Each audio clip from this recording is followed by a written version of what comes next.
quando falar, vocês avisam aí que eu faço aqui, viu?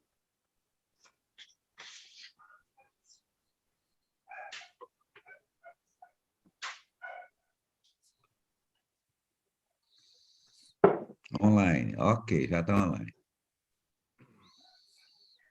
Boa noite a todos, boa noite a todas, sejam todos muito bem-vindos. É uma honra para mim poder apresentar esses dois grandes homens, Silvestre Falcão, Reginaldo Coelho. Reginaldo Teixeira Coelho, conhecido carinhosamente como Regis, Ok. meu professor, meu primeiro professor na área da constelação familiar, e hoje com uma das lives que eu acho que uma das mais gostosas que a gente poderia participar aqui, que é justamente desse livro. Esse aqui é meu, que foi... Eu fiz dedicatória? Fez dedicatória, está aqui. Dedicatória. Aqui. Ok. Deixa eu apagar aqui que está dando reflexo. Está dando reflexo, ok. E eu sei que ele foi escrito a 4 mãos, mas, naturalmente, ninguém veio aqui para ouvir a Carol Zanoni falando. Eu me chamo Carolina Zanoni, faço parte da Associação Brasileira de Consteladores, faço parte da diretoria. Inclusive, o convite que nós fazemos também é que, para quem ainda não é associado, que se associe, conheça o nosso trabalho, graças ao Regis, a Dara Campos Vieira e tantos outros colaboradores.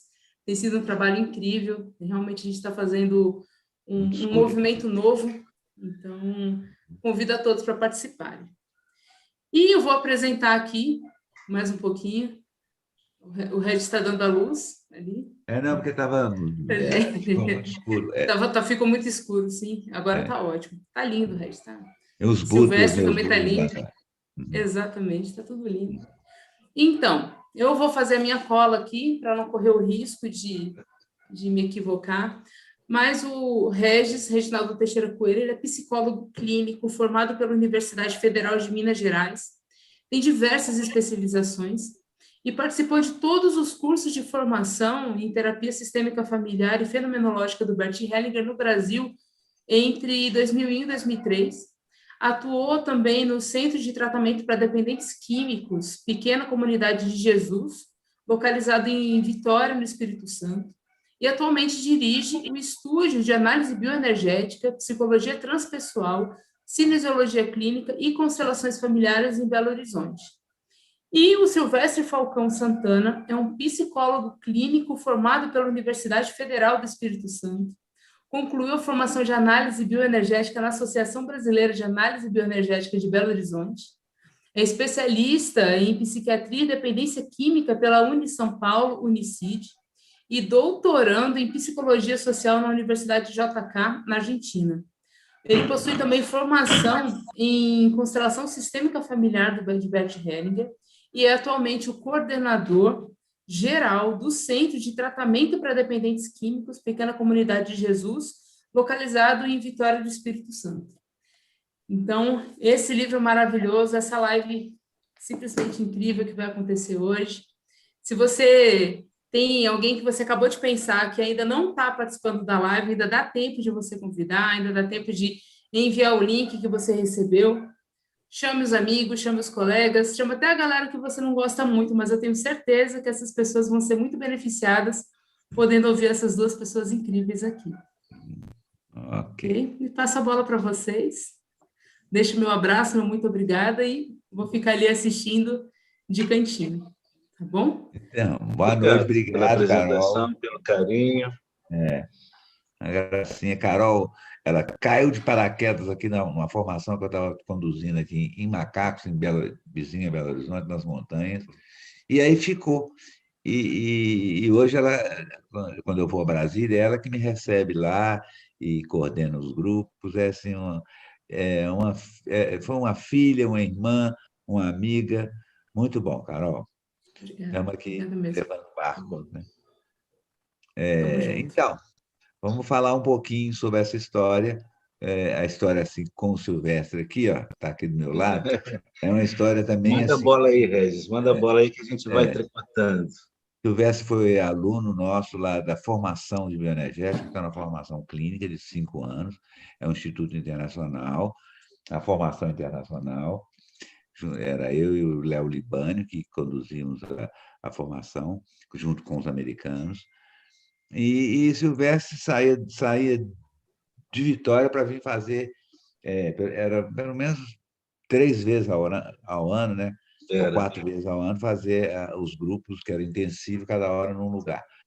E ele era uma figura, né? Porque é uma pessoa também muito ligada ao corpo, à expressão, à dança, ao movimento, e a gente se divertia muito nas terapias, né?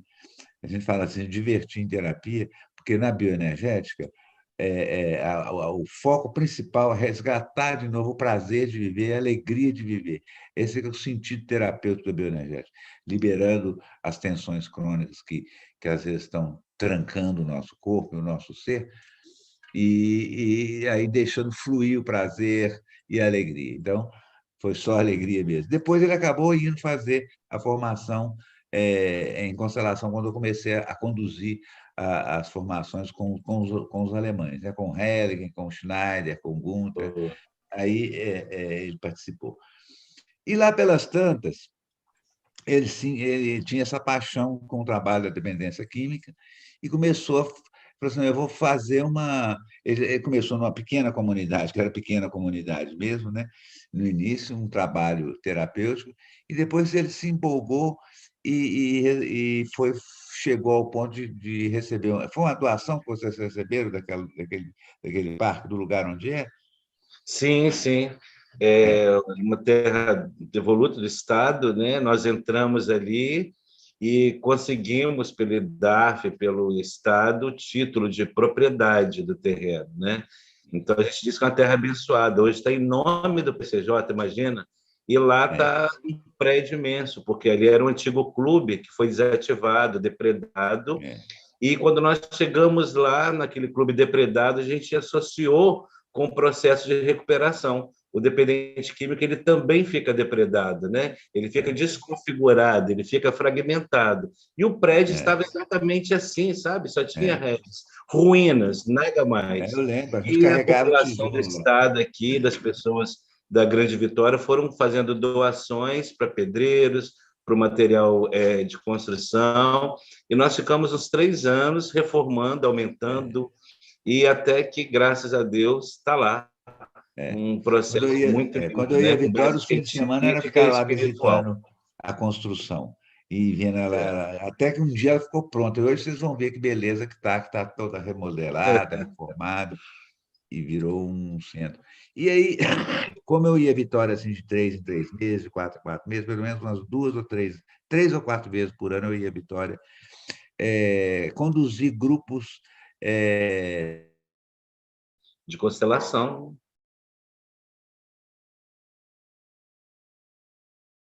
Você conduzir os grupos de constelação familiar, né, na cidade de Vitória. E, estando aqui em Vitória, o Regis, eu chamava ele e convidava para ele também oferecer um trabalho voluntariado lá no PCJ. E foi uma benção, porque ele saía, coitado, até cansado do trabalho dele, e rapidamente ele ia para lá e a gente começou a trazer. Tanto é que o PCJ, nas comunidades terapêuticas, ela é pioneira a nível de Brasil na intervenção da constelação sistêmica familiar para dependentes químicos, através do Regis, né? Então, eu sou muito grato, Regis, né? E o Regis não trazia só a constelação, ele trazia abordagem corporal, bioenergética, né? E ali a gente foi, como pesquisadores até, percebendo que foi algo assim fenomenal, né? A recuperação dos meninos, né? Recuperação que eu digo é no comportamento, no caráter, na psique deles, na forma de pensar, no desconstruir o eu adquitivo, a identidade adqutiva, tinha realmente um processo muito forte, né, proveniente do trabalho do Regis, que ele iniciou lá no PCJ. Foi uma benção, foi muito, muito produtivo. E, além disso, né, nesse trabalho do Regis, nós também fomos, paralelamente, construindo, né, a produção do livro. Né? Esse livro aqui é produto, é fruto de um trabalho prático. Então, eu diria que é técnico, científico, empírico, né, e de grande valia inovador. Rodrigo, como é que estamos aí de imagem? A imagem tá boa, só o Regis que caiu aqui, Posso mas continuar falando? pode continuar à vontade. Isso. E aí, até o Regis resgatar a imagem do Regis aí, né?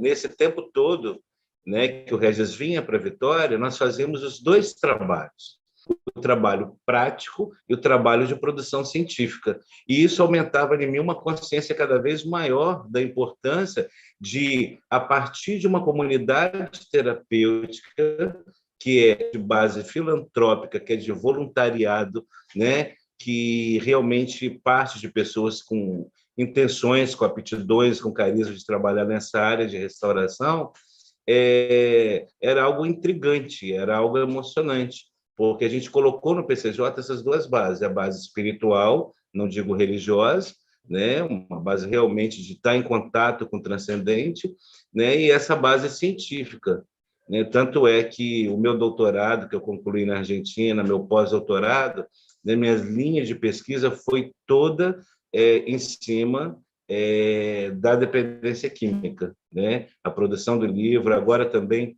além desse primeiro livro, eu estou lançando o segundo livro também, né, que é a partir dessa identidade adictiva que o Regis trabalhava com os meninos lá no PCJ.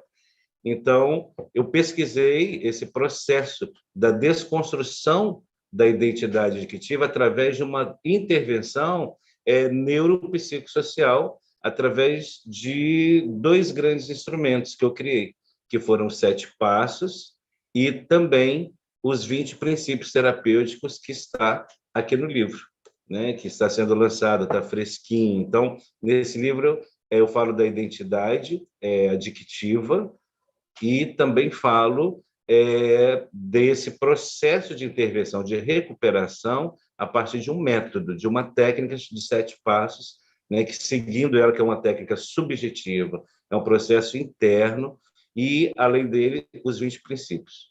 E no meu pós-doutorado, eu fiquei empolgado também com a parte da neuropsicologia, né, da neuroplasticidade, especificamente falando, onde a neuroplasticidade, eu fui descobrindo nela que o cérebro tem um poder de mudança, né? O cérebro tem um poder também. Ele também faz parte do processo de criação para um novo estilo de vida do dependente químico. Então, isso foi fantástico para todos nós, né? Foi uma descoberta, está sendo uma descoberta, algo bem inovador aqui no Brasil, que é esse estudo, né, o quanto que no meu comportamento, né, buscando ter comportamentos diferenciados, ativa certas regiões cerebrais que reforçam meu processo de recuperação na mudança do estilo de vida. E também ao contrário, quanto mais eu trabalho meu cérebro para poder introduzir novos registros, mais o meu cérebro também interfere, né, no meu comportamento enquanto adicto, para também obter e vivenciar um novo estilo de vida. Então, assim, essas duas vertentes, né, tá algo maravilhoso, porque são esses 7 passos que eu estava falando, que essa técnica, quais são, né? As pessoas perguntam quais são esses 7 passos, né? O primeiro, aceitação, admissão; o segundo, adesão; o terceiro, identificação; o quarto, a leitura; depois, desdobramento de consciência como quinto; movimento contrário, angústia e recuperação, que está no nosso livro, no meu livro do Regis, né? A gente começa a falar dos 7 passos aqui, dessa técnica aqui, que é colocada lá no processo de recuperação dos meninos, e eu complemento nesse outro livro aqui. E o lado bioenergético do Regis, né, colaborou muito no processo de recuperação, né? Onde o Regis traz, né, a bioenergética para a recuperação do dependente químico. Então, assim, eu sou muito grato, né, ao Regis, né? Eu sempre falo que o Regis é meu guru, porque eu tenho um grande respeito, um grande carinho pelo Regis, né? Me ensinou muito, e até hoje me ensina, né? E realmente o Regis, nesse livro, o Regis, inclusive, que trouxe no capítulo que fala, né, dentro da bioenergética, né, dos 5 tipos de caráter, né, ele associa, né, cada tipo de caráter da bioenergética ao estilo de vida, ao histórico do dependente químico e também ao processo de recuperação do dependente químico. Olha que coisa maravilhosa. Então, às vezes, dentro da psicologia, existem algumas técnicas que a gente coloca em termos geral, para as pessoas em gerais, para demandas diversas, né? E hoje nós trazemos nesse livro, né, o Regis, principalmente, traz os 5 tipos de caráter correlacionado, né, ao dependente químico, né, Chico? Isso E a tudo gente porque é foi da importância de se conhecer uma dependência química, né? aprendendo com os internos lá dentro da comunidade, foi compondo, inclusive, o conhecimento de como seria um caráter Exato. esquizoide dentro da Exato. dependência química, o caráter oral dentro da dependência química, o anal, o psicopático e o masoquista e o caráter rígido, os 5 caráteres principais dentro da psicopatologia e dentro da psicanálise, que foram lidos por William Reich e por Alexander Lowen, Uhum. no corpo. Como é que é a atitude corporal de cada um desses, né? Essas atitudes corporais, ela é inata, ela é uma defesa, o nosso ser tentando defender a integridade dele através de 4 posturas, 5 posturas básicas. Ou eu peito, cresço, fico maior do que a agressão, ou eu me humilho, fico denso, tenso e compactado, ou eu engordo, expando, saio do meu limite, né? Ou eu colapso, eu me sinto rendido. Então, essas atitudes foram estudadas principalmente pelo Stanley Kellerman, que era um bioenergeticista, e associados com esses 5 caráteres da psicopatologia. Todos nós temos um pouquinho deles, entendeu? Uns mais enfatizados, outros menos. Eu vou mostrar isso aqui um pouquinho em alguns slides, talvez fique mais fácil para quem não está acostumado com essa nomenclatura entender. Deixa eu pegar aqui o, o, o, o PowerPoint que vai mostrar isso aqui para a gente. Ele está aqui. Agora eu vou fazer o que é o share screen. Onde é que está o share screen?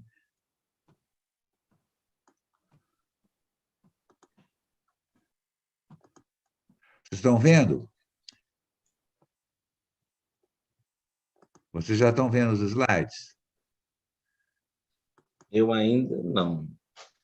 Não? Não, vi. Então, aqui, Apareceu o aqui. uso do método das constelações familiares e da análise bioenergética no tratamento da dependência.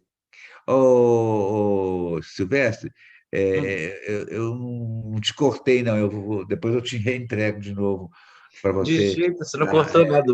Você não Não, corta, você só complementa. Você tá. só complementa.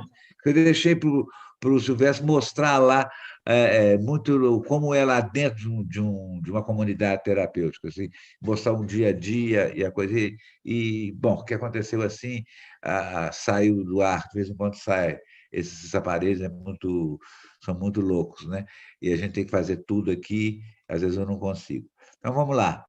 É o conteúdo do livro, porque somos assim. Aqui, quando a gente lançou o livro, foram há 3 anos atrás. Foi, Foi num, foi, exatamente. foi num dia 29, também de agosto, e a gente fez esse lançamento e foi muito interessante, que aí teve lá foram grandes, os internos foram lá da comunidade, várias pessoas da comunidade científica e dos terapeutas de Vitória, então foi um negócio legal, regado a champanhe, e nós brindamos isso. Porque, na realidade, a gente desovou esse livro de uma maneira muito gostosa também. Às vezes, fim de semana, acabava meus workshops lá como é que chama aquele lugar que eu dava os workshops? No Ah, Bispado, lá no Bispado, né?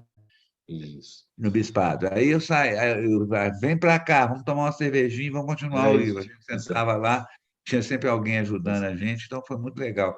E também a gente tinha a contribuição dos internos da comunidade, que muita coisa a gente aprofundou, pessoas que tinham já trabalhado alguma coisa, a gente voltava ao trabalho e ajudava a caracterizar os tipos com os conteúdos experienciais deles. Então, a gente foi um trabalho muito, foi um fenomenológico. A gente trabalhou dentro da situação e a gente escreveu a duas mãos, como se estivesse tocando dois pianos, a gente se encaixava muito bem para definir tudo e colocar em palavras, né? Porque a arte é colocar toda uma experiência, é como colocar um elefante dentro de um Volkswagen. Tudo que vivido ali em palavras que fossem pudessem ser entendidas. Então, um livro... O Regis está falando uma coisa muito interessante, e esse livro realmente ele é fenomenológico, porque nós sentávamos, começávamos a bater papo, e tinha um rapaz, algum residente do PCJ digitando, de repente a gente falava um assunto e aparecia algum residente do PCJ com aquela demanda, com aquela temática, e ali a gente acrescentava a teoria em cima da prática, né? Nós íamos para o quiosque e ali também da praia, você lembra, Regis? E a gente também muito legal. escrevia, uma coisa muito natural, muito fluida, realmente. Foi poderosa nesse sentido Acho de que foi ser orgânica. fenomenológico, A né? palavra acho que foi mais fenomenológica, era orgânica, porque eles estavam lá, os indivíduos que nós estávamos descrevendo a vida deles, eles estavam lá junto com a gente. Então, isso era muito bacana, era único, entendendo? Foi essa experiência de escrever. Não sei como é que você deu conta de escrever sozinho. Esse aqui Parece que depois de foi um 5 trabalho anos. mais dentro, mais do PCJ mesmo, né? É. Mais da instituição. Esse aqui foi um trabalho do uso dessas terapias que nós estávamos usando dentro de uma instituição e que foi, para mim, foi um sucesso, entendeu? Não é que todos se curaram, ficaram lindos, maravilhosos, não. Colocamos, inclusive, alguns, como se diz, alguns insucessos, que nos serviram para balizar um pouco a dimensão desses métodos, até quando a gente pode usar, quando não pode usar, né, o que é sintônico para esse tipo de pessoas que estão, né, nesse estágio de dependência física, química. Então foi por isso que ele foi muito vivo. E aí foi lá a gente fazendo os primeiros autógrafos, foi muito bacana. Foi uma noite de autógrafo muito linda, como o Regis falou, regada a champanhe, os residentes lá, as pessoas da sociedade. Foi muito emocionante, né? Aí o nosso currículo, a Carol já falou, e aí a gente usou também uma base muito transpessoal, né? Esse slide que vocês estão vendo aí é a nova cartografia da consciência. É um trabalho assim que foi uma realização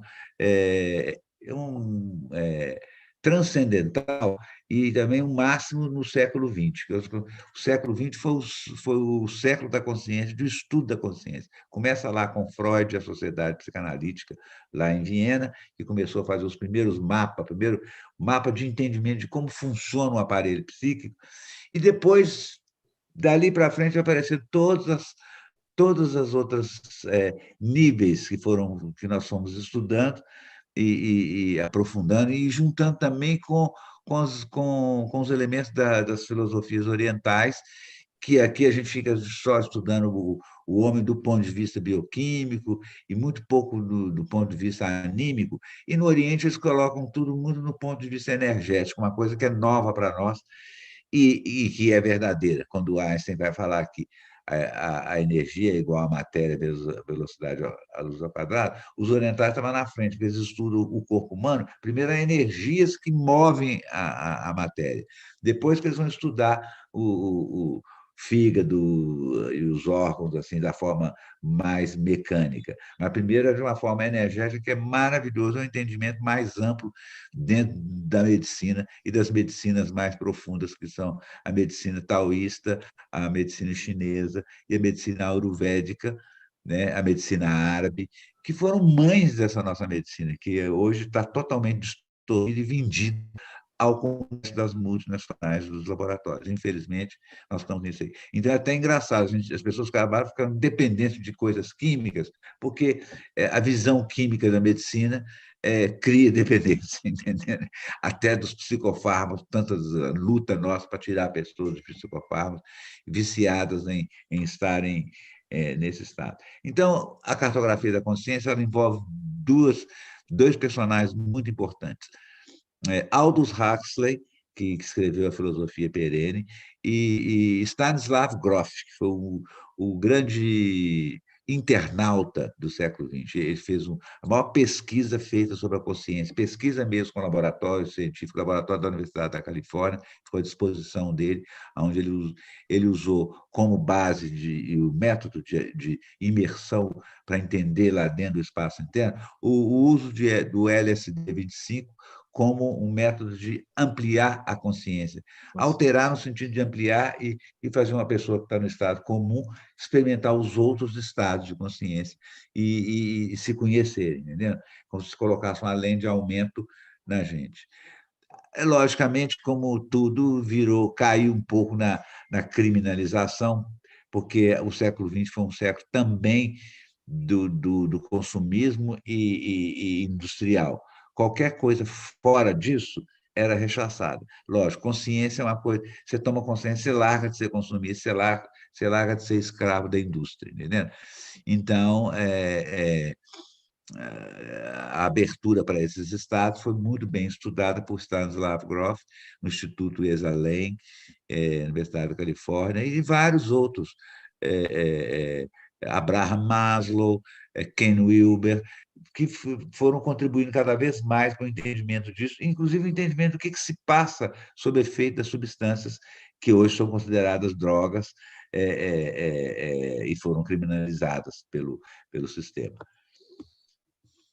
Primeiro, a gente tem que se ater um pouco ao modelo proposto pela sociedade psicanalítica, que ela foi mais ou menos a base da psicologia e do primeiro entendimento sobre como funciona, como é que nós montamos o nosso ego, como é que nós montamos essa imagem. Essa imagem que nós temos em nós, ela é refletida através do nosso corpo, da nossa atitude, da nossa postura. E, às vezes, ela está cristalizada numa postura crônica. E isso começa lá logo no início, até antes na vida intrauterina, nós começamos a montar essa imagem que nós temos. Essa imagem, muitas vezes, ela está distorcida da realidade. A realidade é o corpo com sentimentos e emoção, que os psicanalistas chamavam de id. Depois, a formação do ego, ela estava no meio entre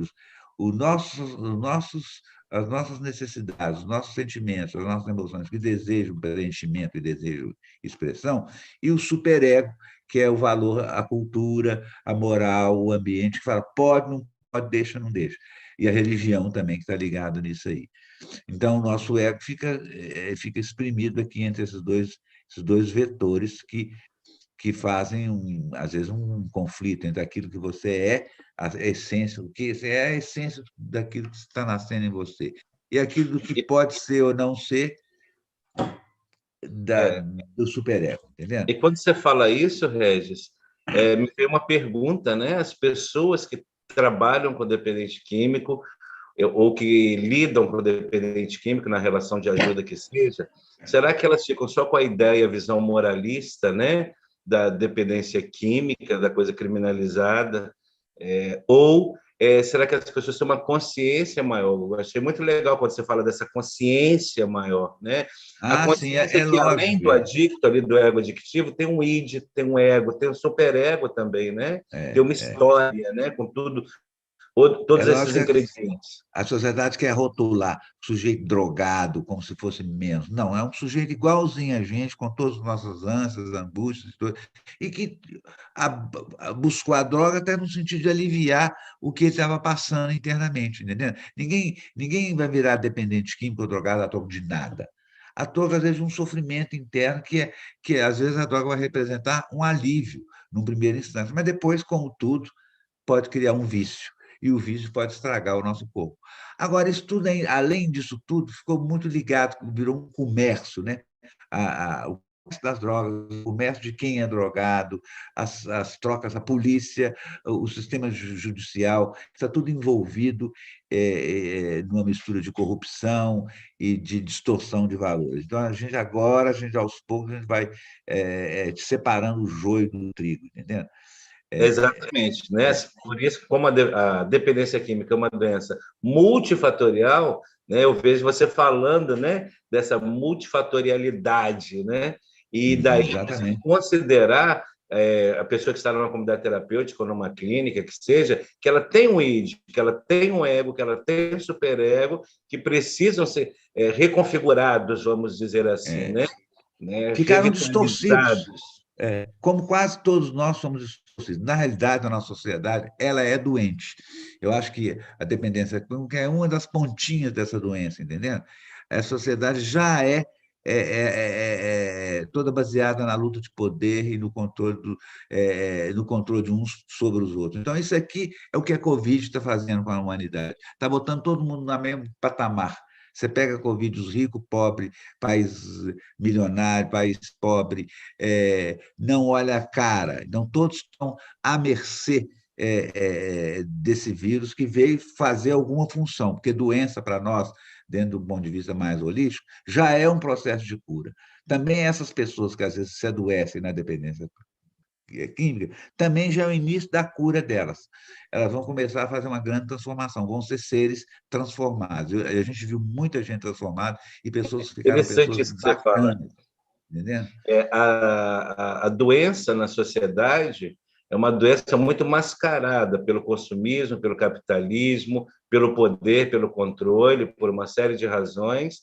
A doença da dependência química ela traz um diferencial, porque ela, por si só, ela desmascara o indivíduo naturalmente por causa dos prejuízos e das consequências. Ele perde o controle em todos os É, níveis, então fica mais desmascarado. Como fica mais desmascarado, a tendência é ser mais discriminado, é né? lógico. Enquanto a gente precisa ter essa consciência mesmo que você nos traz, que na sociedade também tem outras doenças, porém Lógico. E num baile mascaradas. de máscara, todo mundo, se você desmascara alguém, ninguém vai querer. Nós temos presidentes que eram dependentes químicos, temos senadores, temos tantas pessoas, além de fazer dependente químico, aqui a gente inclui também o alcoolismo. Apesar de o álcool também é uma coisa química, entendeu?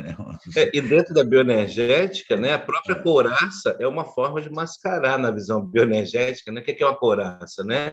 É a máscara, né, de certa forma. A Mascarar a bondade. essência. Mascarar o quê? A essência de nós mesmos, entendeu? Que ela está sendo vista a cada vez, mas a sociedade não quer ver. Prefere ver a máscara, prefere criar um modelo de super-homem, que é um psicopata. O modelo da sociedade americana, que nos é imposto, o super-homem, Exatamente. Essa é forte. influência, né, de imposição. Inclusive, no livro a gente fala, né, da sociedade fálica.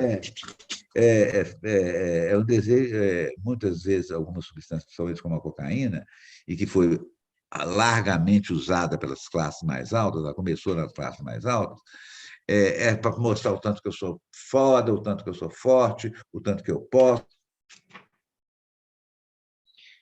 Exatamente. E é o que a Né? dependência química traz é isso também, né? A pessoa se acha forte, mas na verdade ela não é forte. Se acha potente, mas não é potente na realidade, né? É um processo de incoerência total. Assim Então, como o Regis está falando, que na sociedade também existe esse processo de incoerência de poder, né, Regis? é lógico. A doença vai mostrar. Ela mostra, a doença vem para desmascarar, né? Qual o objetivo da doença? Esse nível, claro, nesse Então, tipo de doença. aprender a conhecer a si mesmo.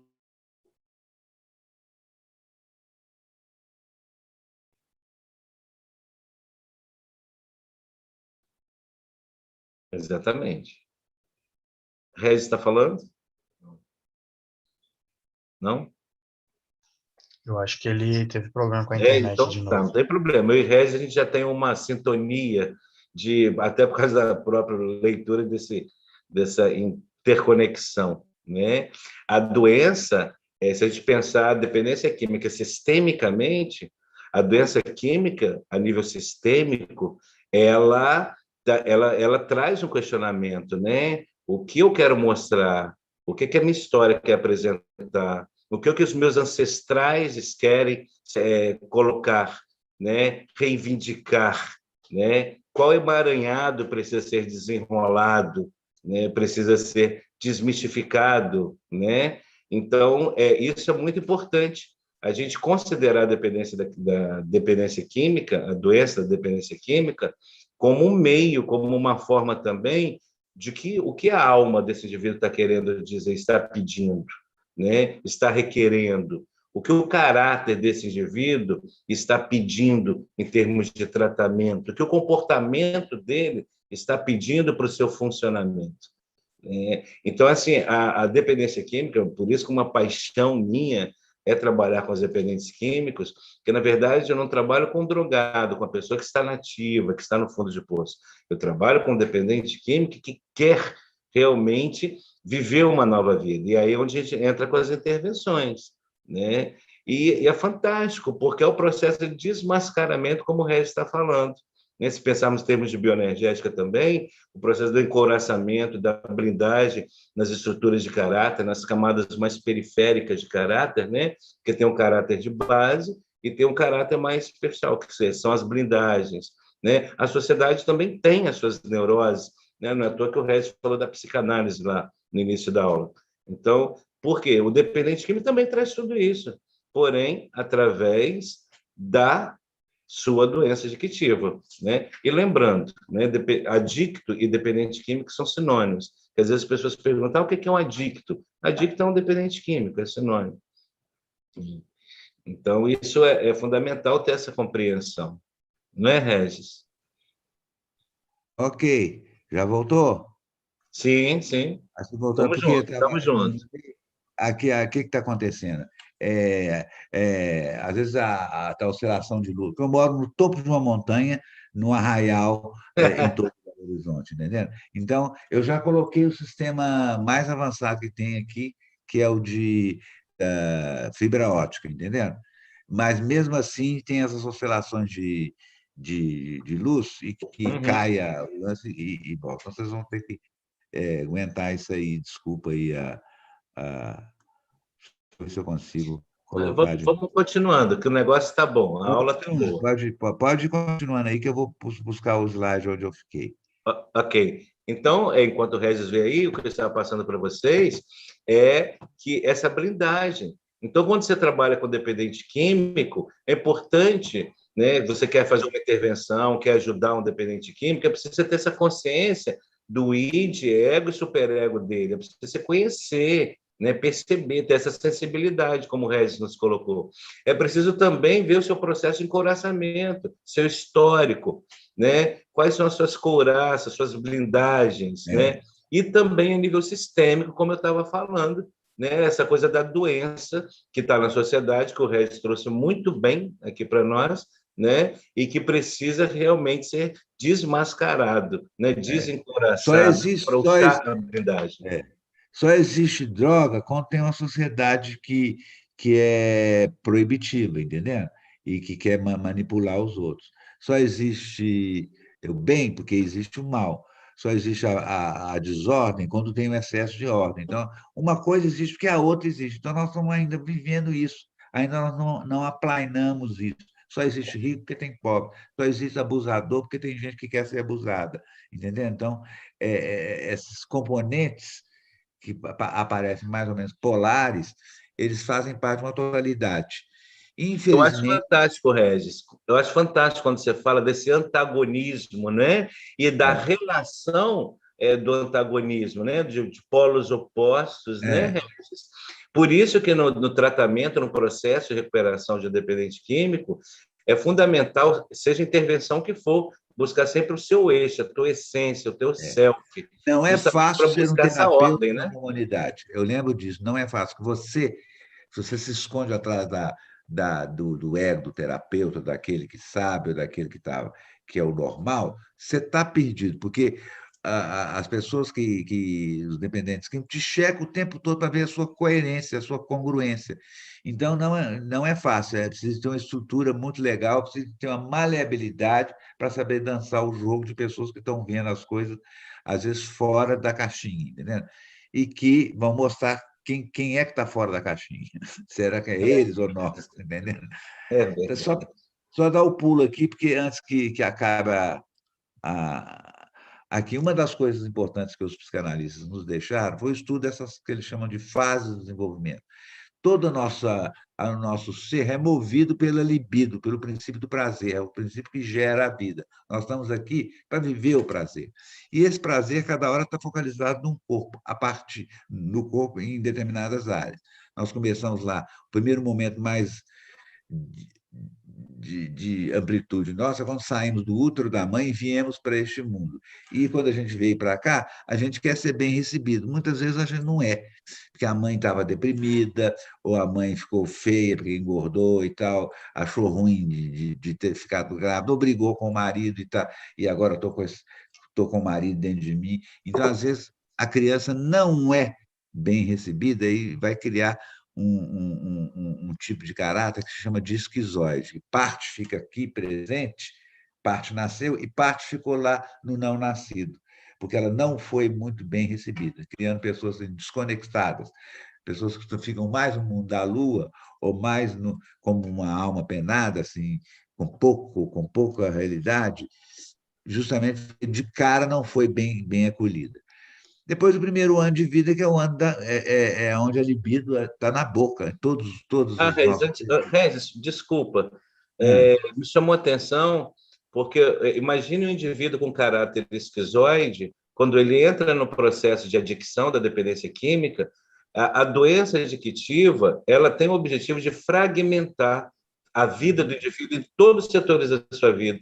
Então, imagine o quanto a polarização, né, a gravidade de fragmentação que vai dar num indivíduo que é esquizoide em si, que já tem essa coisa cindida, partida, com a doença, né? A coisa fica muito pior. Né? E por isso que o processo de recuperação dele tem que ser no sentido de juntar pedaços.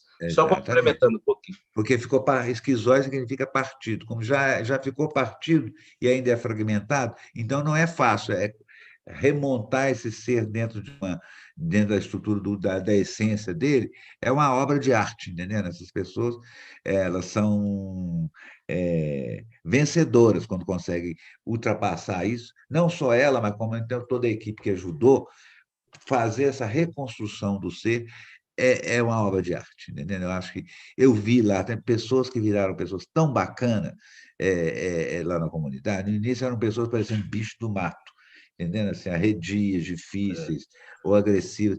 Depois, com os processos, inclusive com aquelas terapias mais que você fazia no domingo, onde incluía as famílias e tinha terapia de confronto familiar. O grupão grande, era muito intenso aquilo, que é desnudar perante o mundo, entendeu? Então, era muito fantástico isso. Tá, deixa eu só continuar aqui com essa ideia, porque vamos chegar lá nas patologias, entendeu? Então, essa libido, quando está aqui na boca, o primeiro ano de vida, ela está aqui porque nós temos necessidade de ser nutridos e preenchidos, né? É uma necessidade básica. E no primeiro ano de vida, ela está mais proeminente, porque nós não falamos, não expressamos, só choramos ou fazendo alguns sons, mas nós precisamos ser preenchidos. A mãe tem a função fundamental na amamentação de fazer esse preenchimento, e às vezes isso não é feito de uma forma otimal para o sujeito. Ou ela socou comida demais nele e não atendeu outras necessidades, ou deixou o filho várias horas sem alimentar. Isso cria um buraco no campo energético da figura, que ela quer se preencher de alguma forma, um buraco de ansiedade, e que vai ser depois substituído ou por comida, ou por bebida, ou por substâncias. Interessante, né, Regis? Que faz essa pseudo-cola, parece que cola, que completa, mas completa por um períodozinho. Depois a mágica passa, entendeu? E uma característica, né, da estrutura oral é a voracidade. E se pensar em termos de dependência química, sua psicodinâmica, ela é obsessiva e compulsiva, né? Quem é um dependente químico, né? Pela droga. Imagine, né? Aí vem a conexão com a oralidade, com a estrutura oral e a obsessividade.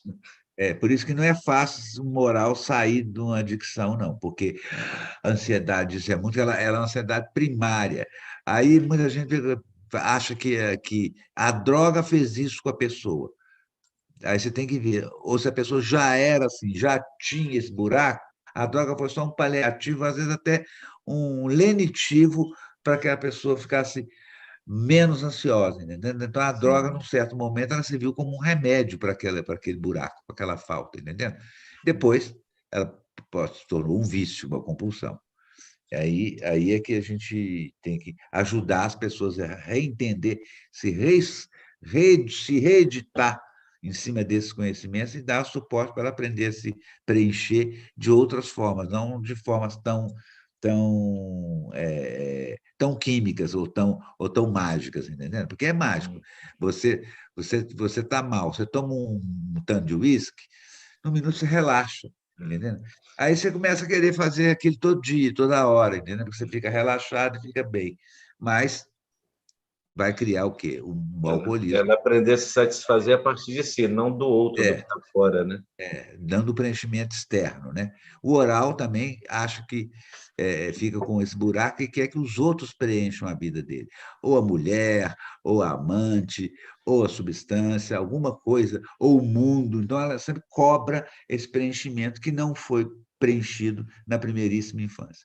Depois temos um momento da analidade, que começa ali pelos 2 anos de idade, quando nós começamos a, a, a ter o controle dos esfíncteres. E o controle dos esfíncteres é fundamental, porque está ligado com todo o aparelho digestivo e que vão fazer as 4 funções mais básicas e viscerais, que é o receber o alimento, o absorver, o manter ele ali e depois soltar. Então, você ter, absorver, usufruir e depois soltar. Então, esse movimento faz parte de quase todos os movimentos da vida, com as coisas, com os processos todos, nós vamos fazer esse movimento. E, às vezes, isso pode estar distorcido ou aberrado. Né? Tem pessoas que ficam com dificuldade de soltar ou ficam com dificuldade de absorver e de usufruir. Tem gente que tem um monte de coisa e não usufrui nada, que é pior do que droga, entendeu?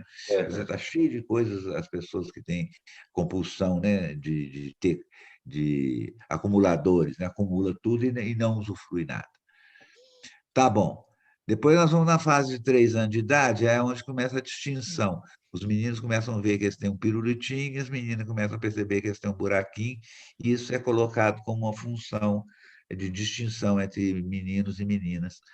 E nessa fase vão acontecer 2 momentos fortes. Ou nós ficamos muito insensados por sermos homem ou mulher. Ah, meu filho, ele é a expressão da minha virilidade. Ele tem um pinto que nem o meu, ele vai ser macho que nem eu. Né? Isso é, às vezes, o homem julgando em cima do filho toda uma expectativa machista que ele já tem de si mesmo.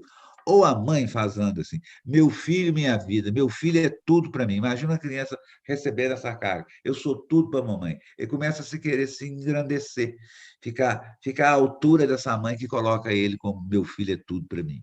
Então, vai distorcer, e a pessoa distorce no próprio corpo. Ela começa a negar a fragilidade dela, que está na barriga, e começa a morar aqui, botando o peito na frente de tudo. Também, ao contrário, tem as pessoas que foram massacradas e não puderam se impor. Isso daí, Então, né, seria chamada síndrome de super-homem na dependência química, né? exatamente. É o que acontece. Às vezes acontece muita, está relacionado com muita criminalidade, e o cara começa a matar os outros, fazer. Acho que é dono do mundo, pode fazer. Deus pode. É, igual, por exemplo, a gente vê esses relatos lá do cartel de Medellín, daquele. Eles fazem de tudo enquanto é coisa, em nome de ser o dono da cocaína, entendeu? Distorção total de si mesmo. Então, Uhum. o próprio, esse aí desses dias aí, que foi o anti-herói do Brasil, esse Lázaro, ele saiu matando, fazendo e acontecendo, achando que ele podia fazer isso. E todo mundo ficou chocado, né? Acho que ele buscou a morte dele do jeito que foi. Então, mas ele estava numa atitude psicopática, que foi além dos limites e além dos limites sociais. Né? O psicopata, que ele já chega a ser sociopata, que agride a sociedade e destrói os outros.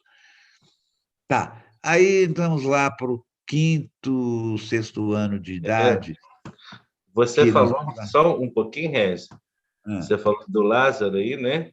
E também eu levanto aqui também do MC Kevin, né? ah, Que também morreu, né? Então, tudo que vai para a desordem, né, para essa fragmentação, para essa síndrome de super-homem que a gente está falando aí, né, dessa fase, a pessoa tem a tendência ou de se destruir, como o outro que se jogou, né, do prédio lá do hotel, como o outro que chega matando todo mundo, né? E assim faz Perdeu o a limite. dependência química, né? Ela se mata, mata o outro, é um processo de morte geral. É falta do limite, perdeu o limite de si e do outro, né? Porque deram uma carga muito grande para aquela pessoa ter que gestir. Meu filho é a minha vida. Imagina um negócio desse. Eu vou ser a vida da minha mãe.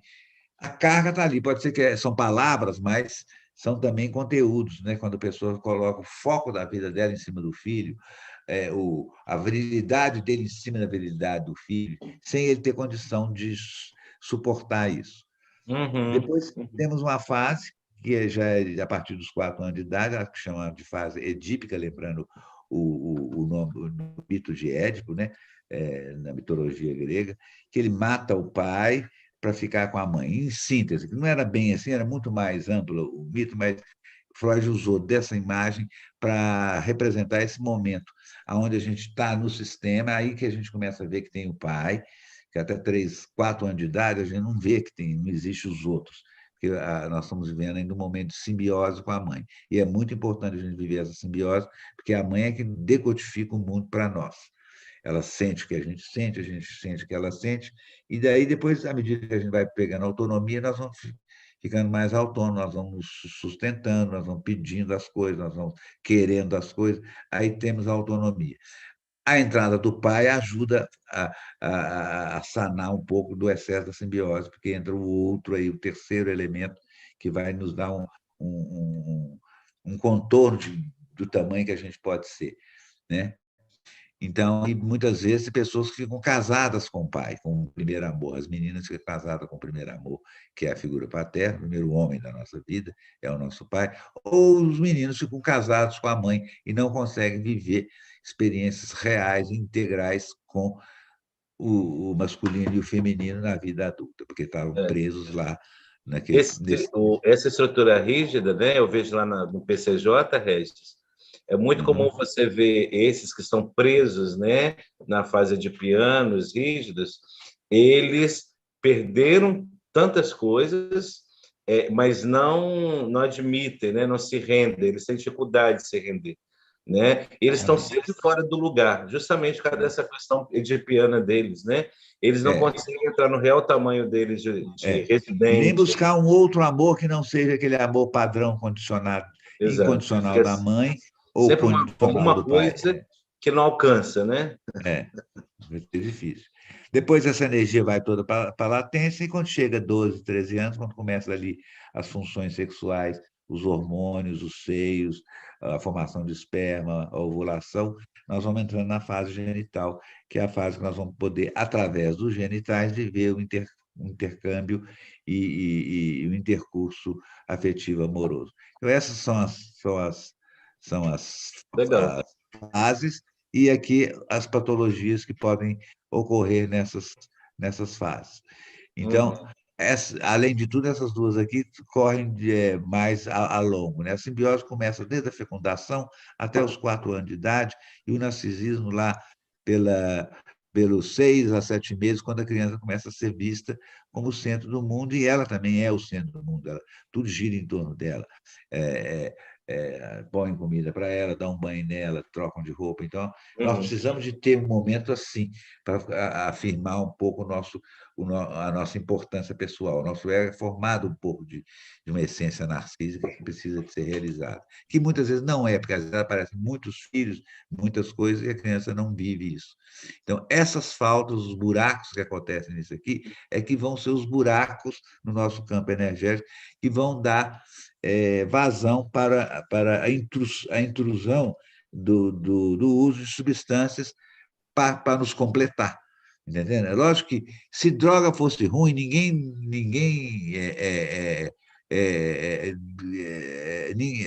eu nunca vi ninguém viciado em óleo de rícino.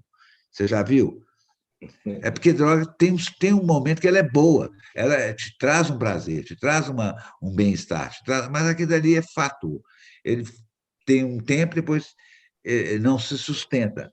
Às vezes, tem pessoas que sabem lidar com a substância, elas se sustentam. Tem pessoas que eu conheço que são usuários de drogas, sim, mas não violentos, mais plano, né? Tem 20, 30 anos, porque também elas não vivem só daquilo, elas têm atividades criativas que elas conseguem julgar, se São preencher de outras pessoas que formas. não adquiriram, né, a doença adictiva, né? É, sem adição, eu não vivo, né? Sem um É. aditivo, eu não vivo. O sentido da palavra adicto, como é que era mesmo? O adicto, na época do Império lá dos Romanos, era muito comum, quando uma pessoa tinha uma dívida com outra, se ela depois conseguia pagar a dívida, normal, levava a vida normal. Quando quando ela tinha essa dívida, não conseguia pagar, naquela época, eles pagavam com a própria força de trabalho, se tornavam empregados as pessoas, né? Eles pagavam através do seu tempo, da sua energia, se tornavam empregados como uma forma de pagamento, né? Então, essa é uma imagem que a gente tem da adicção no sentido da submissão, de pagar com a própria vida.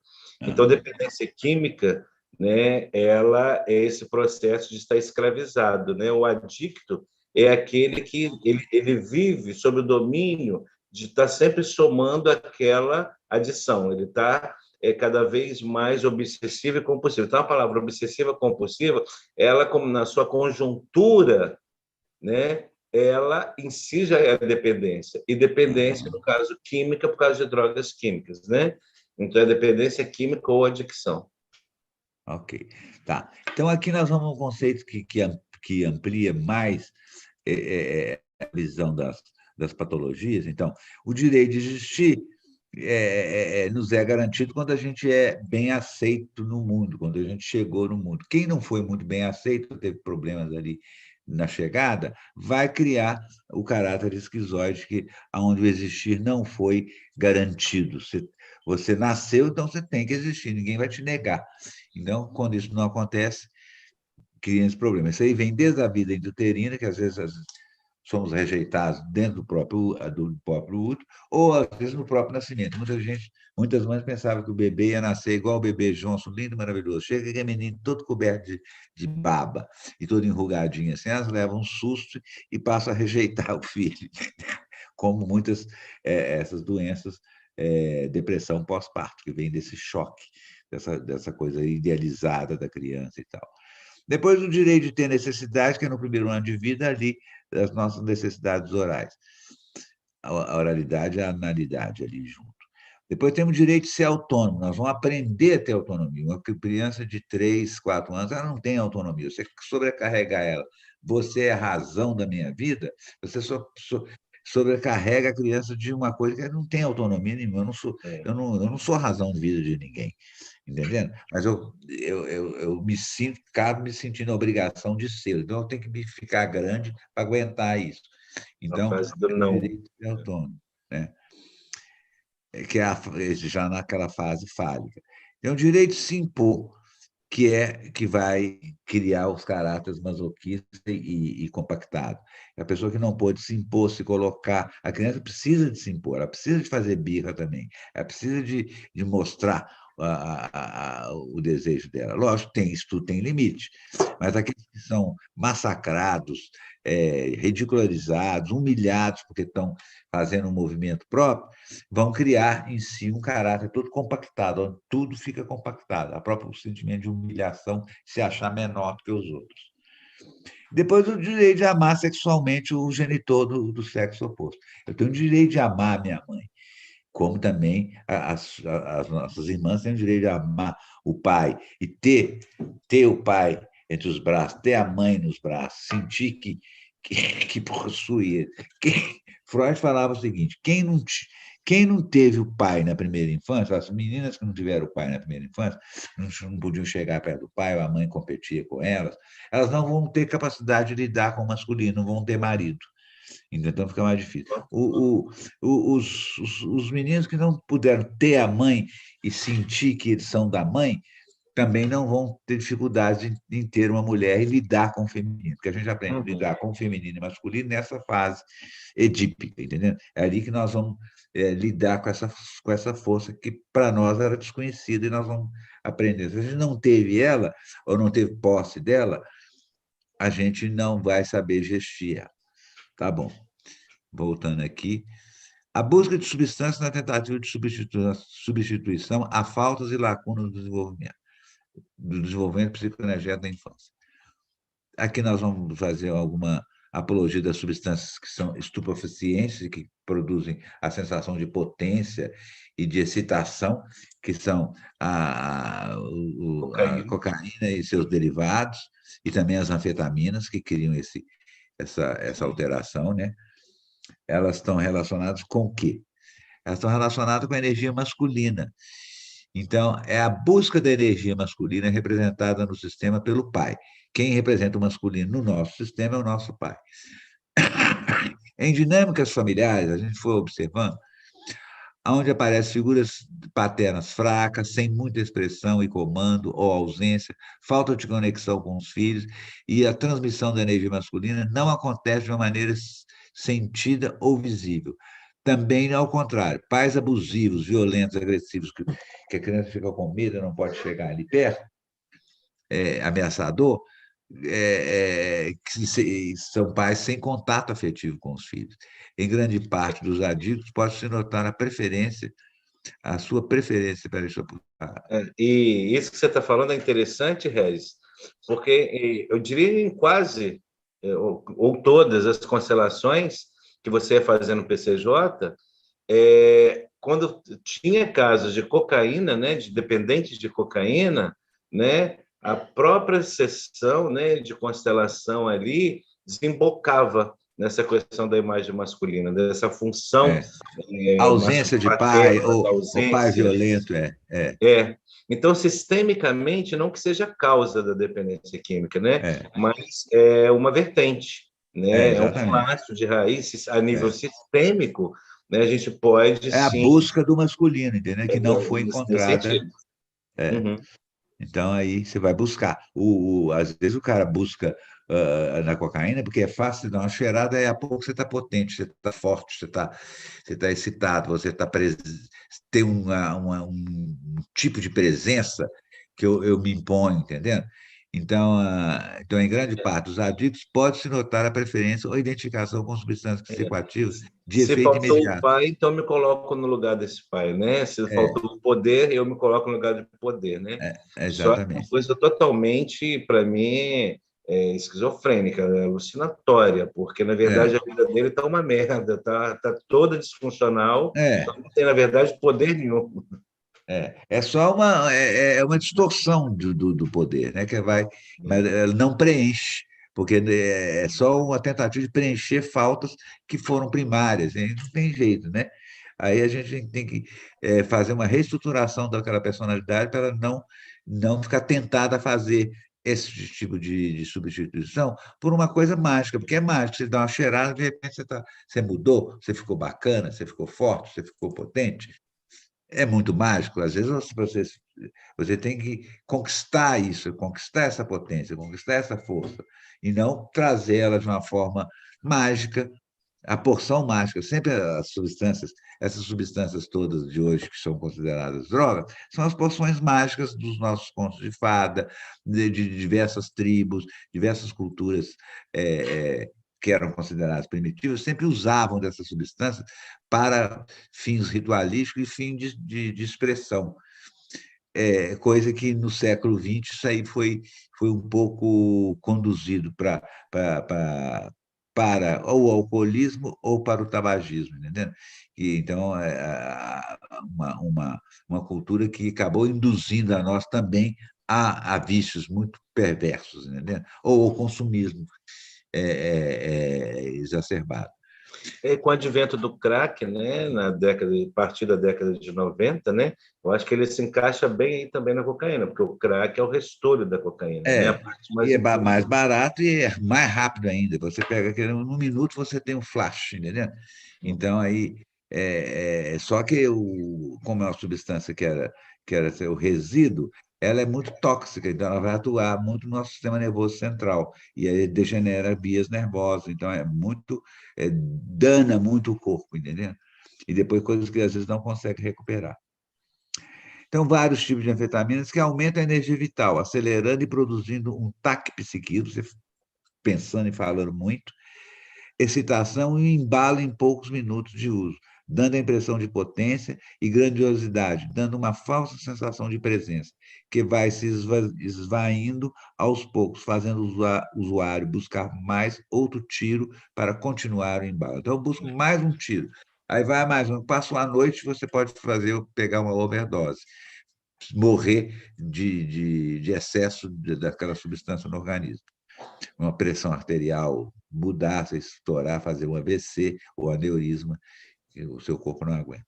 Essa sensação muitas vezes acaba em overdose, dependendo do grau de intensidade e concentração do produto, que geralmente é misturado com outras substâncias, talco, pó de pedra e substâncias que assemelham ao produto original, ou misturados com anfetaminas baratas que aumentam a excitação. Então, essa é a busca do pai, a busca do masculino. Na realidade, todos querem ficar super-homem na hora desse flash, entendeu? Esse é um tipo de grande parte da drogadição, tá? Eu coloco aqui. Depois nós temos aí uma outra parte que é a busca da mãe, entendeu? A busca aqui o foco aqui no peito de ser potente, mas também essa potência que explode e mata o indivíduo, né? A busca da energia feminina representada no sistema pela mãe, em dinâmicas familiares, em dinâmicas familiares, a mãe sem presença, onde a figura da mãe aparece desconectada dos filhos, ou com pouca energia de nutrição e envolvimento para satisfazer as necessidades infantis. Essa desconexão pode ter acontecido na gestação e na gravidez, e se agravado nos primeiros anos, onde a criança tinha necessidade de simbiose e nutrição física e efetiva. Não foi suficiente para preencher a necessidade do bebê de ser o centro das atenções, que é a fase narcísica. Pelo menos os 2, 3 primeiros anos a gente ter esse lugar. Ou atenção um pouco dividida no caso de famílias com vários filhos que chegaram em uma sequência muito rápida e a mãe não consegue atendê-los. Desenvolve-se na criança lacunas ou faltas muito primitivas que facilmente poderão ser substituídas por uma adicção oral, como a bebida.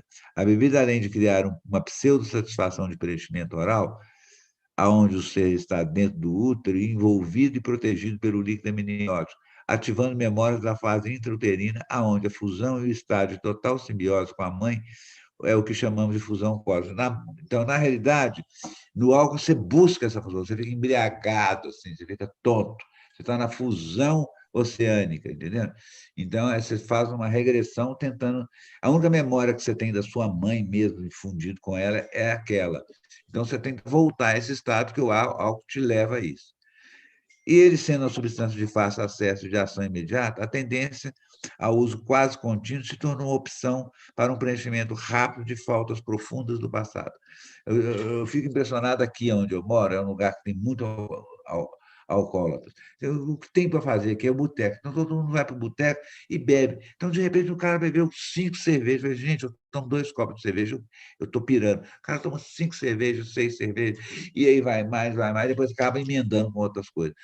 E depois fica toda a cidade cheia de alcoólatras, porque é atividade social. Vamos lá encontrar para tomar uma. Então, vai ficando, vai virando isso, e toda hora. Aí, essa uma começa desde manhã cedo. Tem gente que acorda de manhã com um copo de cerveja na mão. Em vez de tomar café da manhã, toma cerveja. Então, a gente vê isso nesses lugares pequenos, onde tem pouca capacidade do pessoal fazer outro tipo de expansão, outro tipo de preenchimento, ou artístico, ou atividades culturais, ou alguma coisa, ficam pobres, só vai na questão do vício mesmo, como uma forma de se Muitas expandir. pessoas se enganam, né, Regis, achando que o álcool é estimulante. Não, o álcool ele é um depressor, né? Por isso tem a ressaca moral, a força, né? Então, assim, e realmente, a depressão é aquela coisa mais né? Fechada, de Exatamente, quer voltar para o útero mesmo. buscar a Como mãe, que quer voltar para o buscar útero? ficar lá, quer buscar a fusão. A mãe é a intermediária entre nós e a Terra, entendeu? Isso. Então, por exemplo, no caso, quem tem um efeito parecido com isso, mas é mais forte do que com a mãe, é a heroína, a pessoa se sente fundida com a terra. Então, tudo está bom. Quando você começa a usar a heroína, você fica sentada, você fica 5 horas sentada daquele jeito, que está bom.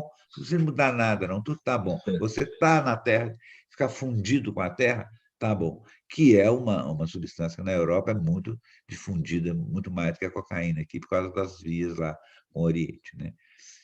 Então, aí, o alcoolismo, essa coisa imediata. Tá. Junto a esse conhecimento aí, a gente usa o método das constelações sistêmicas familiares, desenvolvido pelo filósofo e teólogo alemão Bert Helling, que foi um modo psicodramático de criar uma cena, uma imagem, né, para a gente investigar as dinâmicas dos sistemas familiares através da imagem que representamos os integrantes da nossa família e avaliar as ordens e os emaranhamentos que mantêm certas dinâmicas patológicas ou trágicas e as identificações inconscientes com essas dinâmicas de destino. As terapias que envolvem o sistema, depois dos anos 60, tiveram um grande boom, porque eles viram que você não pode entender o outro sem entender o sistema onde ele está incluído. Entendeu? E parte desse sistema faz parte de nós. A minha família faz parte de mim e eu faço parte da minha família. Então, um faz parte do outro. Então, se você vai entender só o sujeito, como na própria psicanálise, no início ela não dava muita importância à família, dava pouca importância, o pensamento sistêmico entrou em quase todas as áreas do pensamento humano, nas ciências exatas, nas matemáticas, na arte, é, é, na filosofia. Então, e entrou muito na psicologia, quando foi isso de ver o sujeito. Você não pode ver o sujeito isolado do contexto onde ele vive. O contexto está nele, e aí, quando você consegue depois representar isso, ou dar uma imagem para isso, você consegue entender como é que aquela pessoa foi feita, ou em que lugar ela estava no sistema familiar, qual a posição que ela estava lá, ou se ela estava identificada com algum ancestral ou com algum outros processos que não sejam aquele sistema atual. Então, isso foi um avanço dentro dos métodos terapêuticos, até dentro das terapias sistêmicas, o método Bert Hellinger é o método mais rápido e pontual. Você faz isso de uma maneira mais pontual. Então, através, você pode fazer isso com grupos de pessoas, usando as pessoas para representar a sua família. Um vai ficar aqui, é a mamãe, aquela ali vai ser o papai, e aquele ali meus irmãos, aquele sou eu. E você monta essas posições e os protagonistas vão falar como se sentem naquela situação que foi colocada. Não, aqui eu queria só dar uma imagem disso. Deixa eu passar lá correndo as imagens. Então, as pessoas são colocadas em posições que têm a ver com aquele que está montando, entendeu? E elas vão representar aquilo que chega nelas. O grande fenômeno é esse. Quando você está no lugar de uma pessoa, parte daquela energia daquela pessoa vem a você, e você vira um pouco aquilo, pelo menos durante a representação. E aí você traz para o presente e para o agora as situações que estavam lá no nosso inconsciente. Na realidade, grande parte, né, quer dizer, a maioria dos nossos comportamentos, desde quando Freud postulou a ideia do inconsciente, são de origem inconsciente. O nosso inconsciente tem muito mais ação na nossa vida do que o consciente. Então, o inconsciente nos move, igual marionetes, e às vezes move em direções de destinos trágicos, a prisões que a família construiu com a próprio não respeito às determinadas ordens que regem o sistema. Isso, Bert Hellinger conseguiu a decodificar muito bem essas ordens. Aqui, essa representação ela pode ser feita com pessoas, ou pode ser feita também numa sessão individual, através com bonequinhos. O importante é você ver a forma, quem está fora da forma, quem está fora do lugar, e aí você vai trabalhar em cima desse conteúdo. Lá na comunidade, era impressionante como é uma terapia que não tem necessidade de você ter um desenvolvimento intelectual, de falar sobre si. Você monta aquilo e todo mundo tem uma família. E pela montagem que a pessoa fez e pela resposta que os protagonistas deram, a gente ficava bem claro o conteúdo daquela pessoa, o conteúdo interno dela, como é que ela via o mundo. às vezes ficou fixado naquele padrão infantil de como ela viu o mundo lá como quando criança, entendeu? Aparecia bem rápido a disfunção, né, no sistema, né? E aí ficava Nas mais fácil a gente proporções. ajudar e reconduzir aquilo de uma forma, até a gente vou fazer uma figura que seja uma figura de ordem para aquele sistema. Você recompõe essa figura que nós temos.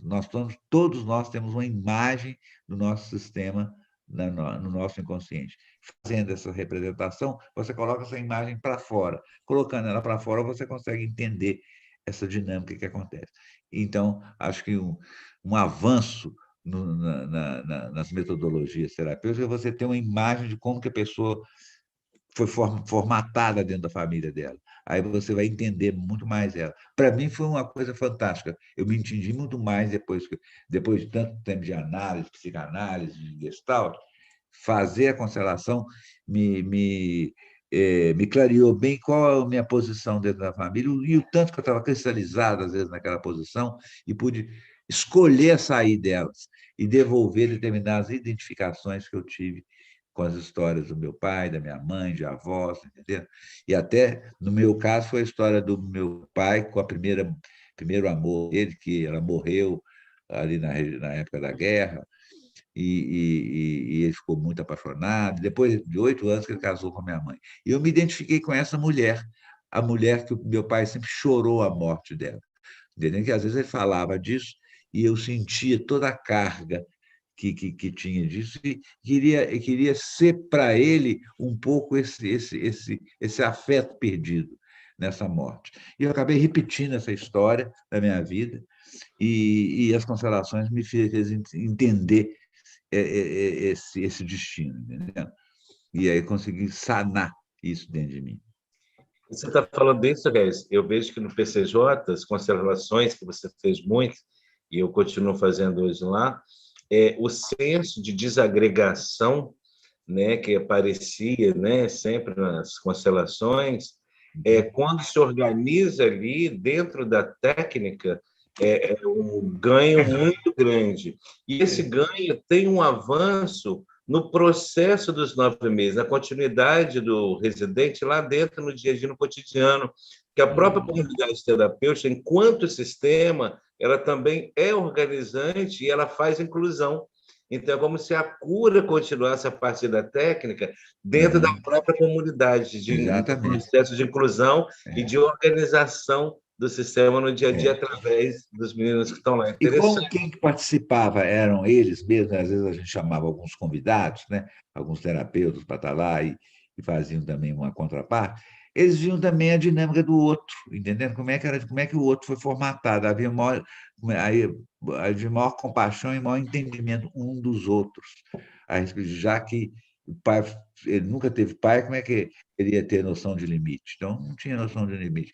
Ele teve pouca energia materna, ou estava identificado lá com um avô cruel, ou às vezes avô assassino, às vezes que abandonou a família toda. Então, ele queria reproduzir aquele que foi, de uma certa forma, excluído.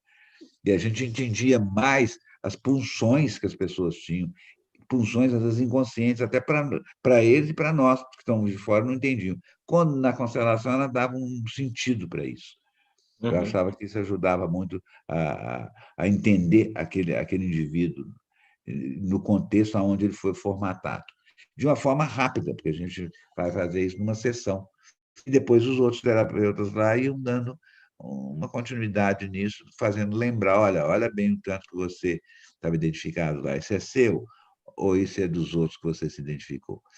E por que isso acontece? Então, aqui, vamos dizer, nos níveis de consciência, nos mapas da consciência, nós temos aqui nós mesmos, né? O nosso corpo, e envolvendo o nosso corpo, o nosso campo, está o inconsciente individual, a nossa formação do nosso ego e a formação da nossa realidade, a nossa imagem de nós mesmos. Isso foi estudado por Freud e por todos os discípulos dele, William Reich, Carl Gustav Jung e vários outros. Então, esse é um nível de inconsciente, é o nível mais próximo da gente. Mas, quando a gente nasceu, a gente já foi julgado dentro de um outro campo que já existia antes, o campo dos nossos pais, da família dos nossos pais. Então, isso também nos pertence, vai nos pertencer. Esse chamado de inconsciente coletivo familiar ou sistêmico, que ele abrange a nós e tem supremacia sobre o nosso próprio inconsciente. Tudo isso está mergulhado no inconsciente maior ainda, que é o consciente racial, é o inconsciente coletivo, ou arquetípico, onde vivem lá todos os mitos, deuses e lendas da nossa cultura. Isso foi estudado por Carl Gustav Jung, que foi o grande entendedor da modulação que a cultura tem sobre o nosso ser, entendendo? Aí, nesse nível do inconsciente coletivo familiar, vários pesquisadores, pensadores, estudaram o que chamam, o que o Bert Hellinger denominou mais especificamente de ordens do amor. Seriam leis ou ordens que regem o inconsciente coletivo familiar. O que a ciência faz? Quando você começa a estudar as coisas, você vai aprendendo as leis que regem determinados níveis. As leis da natureza que rege o clima, que rege as temperaturas, que rege o crescimento das plantas. Cada nível desse tem seu conjunto de leis que regem aquela estrutura. Então, nós temos no nosso sistema algumas ordens assim, que quando elas são negadas ou negligenciadas, criam-se problemas, criam-se grandes desajustes. A primeira ordem dessas é a ordem da pertinência, que vai falar assim: todos na família têm direito de pertencer, todos, branco, preto, maluco, pobre, rico, puta, viado, drogado, maconheiro, macumbeiro, todos têm direito de pertencer. Quando alguém é excluído, ou porque cometeu algum delito, ou porque adoeceu, foi internado no hospital psiquiátrico, ou fez alguma coisa contra a moral daquela família, ele foi excluído. Só que os excluídos não é que não deixaram de existir, não. A essência deles continua existindo em nós. Quando chega da geração que vem depois, os que nascem copiam os excluídos. Tem a tendência, por amor, vão copiar os excluídos no sentido de reincluí-los novamente. Então, tantas pessoas que são ligadas àquela tia louca que foi internada no hospital psiquiátrico, depois a pessoa aparece com vários distúrbios, bipolaridade, distúrbios de comportamento, algumas psicoses, ou aquele tio alcoólatra que morreu cachaceiro na rua, ninguém nunca mais viu ele, foi abandonado pela família. Tanto de gente alcoólatra que vai aparecer que está ligado a este tio que foi excluído do sistema. E assim por diante. Então, a repetição do padrão... Repetição do padrão anterior, onde haverá sempre um novo substituto para o lugar do excluído. Uma outra ordem que é muito importante é a de inocência e culpa. É a tendência dos filhos em carregar peso, responsabilidades e culpa dos genitores. Nós, enquanto crianças, recebemos tudo dos pais, do sistema, da família. Em troca disso, nós temos um poder de congregar, como se fosse um imã, e de trazer para nós os desequilíbrios que estão ocorrendo com os nossos pais, principalmente os nossos pais, que são os que comandam o sistema, entendeu? As brigas, as diferenças sociais. Então, a gente pega aquele desequilíbrio, traz para a gente transforma aquilo numa doença, ou somatiza. Você vê que crianças somatizam tanto. E, às vezes, as doenças não são delas, são somatizadas, absorvidas dos pais ou da relação dos pais. E essa tendência de querer salvar os pais, fazendo isso, salvar o sistema, manter a integridade do sistema. Às vezes, as crianças carregam peso disso. Então, a gente faz um trabalho para as pessoas devolverem isso, porque esse é um amor infantil, de querer salvar os outros. Ninguém pode salvar os outros nesse sentido, entendeu? O máximo que você vai conseguir salvar é a si mesmo. Mas quando você pega para si determinados desequilíbrios e transforma numa coisa para você carregar, você se desequilibra e desequilibra também o sistema. É o amor inocente infantil, é um tipo de amor inocente infantil, que a gente vai devolver isso para o pai. Papai e mamãe, eu não sei como é que era o pacto entre vocês, então estou devolvendo para vocês a relação de vocês. Eu não posso fazer nada contra isso. Nada com isso. Vocês resolvem lá. Às vezes os filhos pegam para si. Então, essa é uma tendência. Outra função importante é a função de dar. A função de dar está ligada com os pais. Os pais dão e os filhos recebem pegam para si. Quando isso desequilibra, às vezes os pais querem imediatamente colocar os filhos numa posição de doadores. Famílias muito grandes aconteceu isso. Faziam muitos filhos para se virar braço de trabalho na roça, principalmente, entendendo? E aí perdiam a infância e a adolescência, tendo responsabilidades muito precoces. Então, entre pais e filhos, o dar e receber vai ser sempre defasado. Os pais dão muito, os filhos recebem muito. A gente vai melhorar isso um pouquinho na velhice dos nossos pais. A gente vai ajudar eles um pouco. Eles vão ficar velhos, nós vamos cuidar um pouco deles. Mas nada se compara ao que eles nos deram. Entendendo? Os nossos pais nos deram tudo que tinham. Não é que eles comiam carne e a gente comia só angu. A gente comia carne também com eles. Então, assim, tudo foi um pouco vivido assim. E a última ordem é a ordem do tempo, que diz que o tempo traz ordem natural ao sistema, que vai dizer o seguinte: quem chega primeiro no sistema tem prioridade. Quem chega primeiro é o pai e a mãe. Depois, o mais importante é o relacionamento do pai e da mãe. Depois vem os filhos na ordem de chegada. O filho mais velho tem uma prioridade, que é o primogênito, depois tem o segundo filho, terceiro filho, quarto filho. Quando no sistema um filho mais novo quer tomar o lugar do filho mais velho, quer ter as prioridades do filho mais velho, ou quando um filho quer se meter lá no meio da relação do pai e da mãe, ou quando um filho quer tomar o próprio lugar do pai, o pai é alcoólatra, então o filho mais velho acha que é o dono da casa, começa a mandar em todo mundo, mas não, ele não tem esse poder, ele tem esse direito, entendeu? É melhor ficar sem a figura de que manda do que de um nível que vem depois mandar, e aí cria uma certa desarmonia, uma certa rixa entre os filhos. Quando esse emaranhamento acontece, vai criar problemas como surto psicótico, suicídio, falência de dinheiro, falência de realização.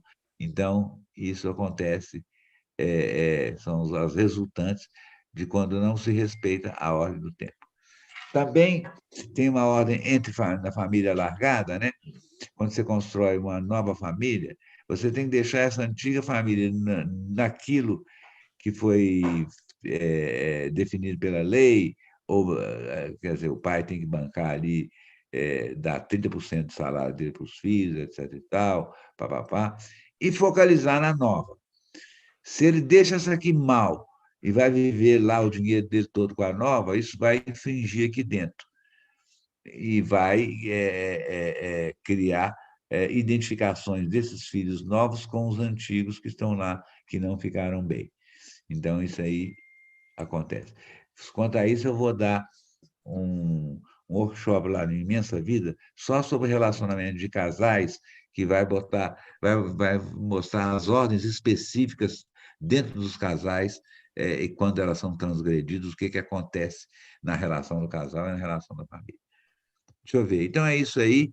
Você pode fazer esse método através com pessoas no grupo ou fazer com pequenos bonecos, que vai ajudar a gente a entender e criar a imagem dessas relações. Assim, mais ou menos, a gente termina isso aqui. Eu vou deixar agora para o Silvestre completar um pouco com as experiências dele lá na comunidade terapêutica. Vocês devem estar curiosos um pouco para saber o que está lá. Eu acho fantástico, né? Porque você foi falando tudo isso, trazendo, e eu fui associando, né, com o nosso trabalho no PCJ. Quando se fala da ordem do tempo, né, Regis? Eu vejo a adicção, em relação à adicção, uma forma como quando um membro da família toma o lugar do outro, quando você traz isso. Né? E como que é comum no adicto quando a tendência dele de sair do seu lugar, né? Essa coisa de tomar o lugar do outro, né? E quando ele começa a tomar o lugar do outro, o dependente químico, é porque não está assumindo o próprio lugar dele. Aí vem a próprio mundo. falência não realista. Não é, Regis? É isso mesmo. Agora imagine quando a nível sistêmico ele tem esse comprometimento de estar repetindo um padrão de um ancestral.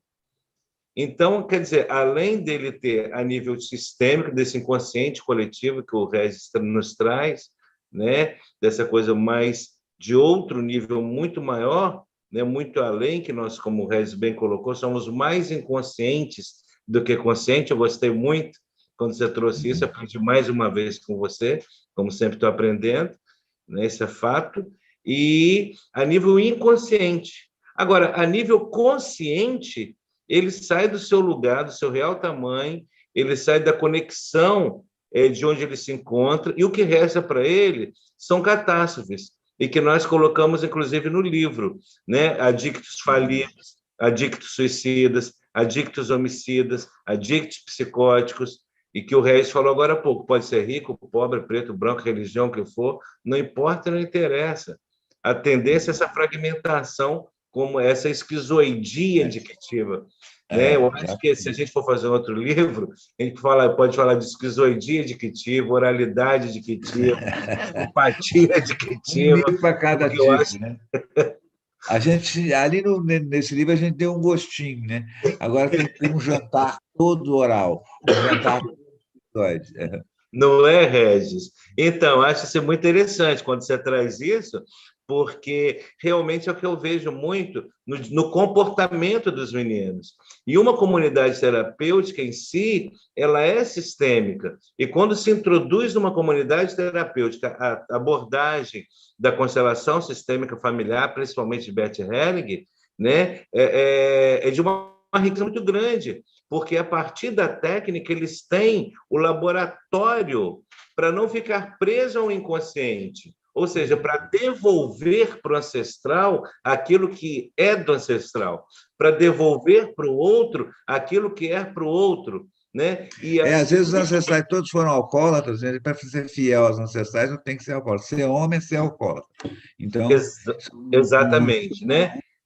Deixar de ser fiel aos seus ancestrais, né? No sentido da disfunção, do emaranhado, para começar a adquirir uma fidelidade própria, ser fiel a si mesmo no seu processo de evolução, de libertação e de restauração funcional no mundo. Né? Então, eu faço essa conexão entre a abordagem da constelação familiar e a comunidade terapêutica. É fantástico, porque no dia a dia ali é um processo reintegrador, restaurador, de reharmonizador, né, de reequilibração, é um processo de um movimento constante através de outras técnicas, né? Como no caso que eu criei a técnica dos 7 passos, do processo terapêutico de recuperação, né? Tipo quando a gente lembra dos 12 passos de Alcoólicos Anônimos, 12 também dos Narcóticos Anônimos, assim são 7 passos do PCJ, só que ele tem um cunho mais terapêutico. Né? Então, por exemplo, no dia a dia eles exercem, né? O que é identificar? Identificar essas questões que o Regis trouxe tudo aí. Por exemplo, tudo isso que o Regis trouxe agora, ele pode... Identificar as minhas questões. Quais são as minhas questões? Às vezes as pessoas não sabem nada de si. Quais são as minhas questões? O que me passou? Exatamente, Regis. Ele pegar o ponto, o nó. Isso é identificação. Logo depois vem o 4º passo, a leitura, ele destrinchar usando a reflexão para introjetar registros novos, entrar em novas consciências, que aí vem o 5º. Questionar, será que é assim mesmo? Será que eu vou ter que ficar assim? Vou ter que reagir só? Exato, fazer a leitura, né? Destrinchar. E, a partir daí, desdobrar a consciência dele, para ter uma nova consciência. Porque como ele vai funcionar a partir de uma consciência antiga, velha, retroativa e prejudicial, nociva e tóxica, não tem como. O adicto ele só entra no processo, ele só fica, o dependente químico com problema de droga, ele só consegue ficar sem droga se ele mudar o comportamento. Para mudar o comportamento, ele precisa adquirir a condição. Como é que vai mudar comportamento se não abre a consciência para novas consciências, né? Novos registros? Né? Não tem como, porque é uma doença comportamental. Se ela é de cunho obsessivo, compulsivo em sua psicodinâmica, a sua obsessividade, sua compulsividade já interferiu no seu corpo, na sua mente, na sua forma de agir, de pensar, em tudo. Em tudo. Então, daí a necessidade... Esse tempo dos 9 meses na comunidade, do primeiro experiência, tem 9 meses, era justamente para fazer espécie de um renascimento do ser? É, Porque eu agora, nesse